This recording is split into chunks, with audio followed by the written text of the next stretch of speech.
धाराशिवचे माजी मंत्री तानाजी सावंत यांना घेरण्यासाठी मित्रपक्षांसह विरोधकही एकवटले आहेत। भूम परंडा नगर परिषद निवडणुकीमध्ये भाजपा उद्धव बाळासाहेब ठाकरे शिवसेनेसोबत लढण्याची चिन्ह आहेत।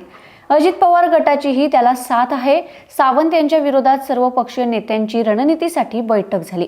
त्यानंतर सावंतांनीही एकला चलो रेचा नारा दिला। तर माजी मंत्री आणि आमदार तानाजी सावंत यांनी राष्ट्रवादी काँग्रेसवर आगपाखड केली आहे। ही राष्ट्रवादीची अशी औलाद आहे ती सत्तेशिवाय राहू शकत नाही। पाण्यातून मासा बाहेर काढल्यानंतर कसा तडफडतो तसं राष्ट्रवादीला होतं। या दोन्ही राष्ट्रवादी एकच आहेत। मी सांगत होतो याचा प्रत्यय तुम्हाला गेल्या महिन्याभरात आला असेल। महाराष्ट्रात एकमेव आमदार मी आहे। मी सांगितलं होतं दोन्ही राष्ट्रवादी एकच आहे। हिंदुत्व त्यांनी स्वीकारलं का? हिंदुत्व मान्य आहे का? मांडीला मांडी लावून बसतात। युतीची तत्व मान्य नसतील तर तुम्ही कशासाठी आमच्यावर त्यांना लादता असं म्हणत तानाजी सावंत यांनी राष्ट्रवादी काँग्रेसबद्दल संताप व्यक्त केलाय। त्याचबरोबर गरज नसताना तुम्ही त्याला का घेतलं असं म्हणत माजी आमदार राहुल मोटे यांनी अजित पवारांच्या राष्ट्रवादीत केलेल्या पक्षप्रवेशाबद्दल सावंत संतापल्याचे दिसून आले।